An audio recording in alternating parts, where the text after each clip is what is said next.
dito, pag-ibig lang ang asahan ko sa mga kayo.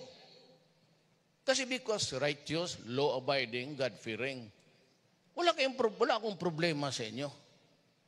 Itong mga kriminal, magusto rin nilang style ko, pero may sarili silang agenda in life. They have their own program of how to survive in this planet.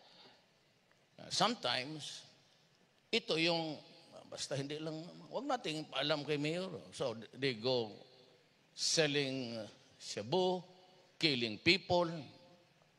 You know, kung hindi ko ginanon ang Davao, I had to instill fear. Then after all, in the hindsight, Machiavelli was really correct when he wrote The Prince.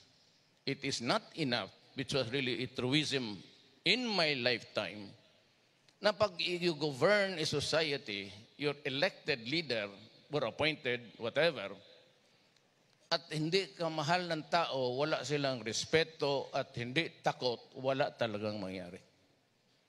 There must be fear that if you do wrong, you'll just have to pay for it.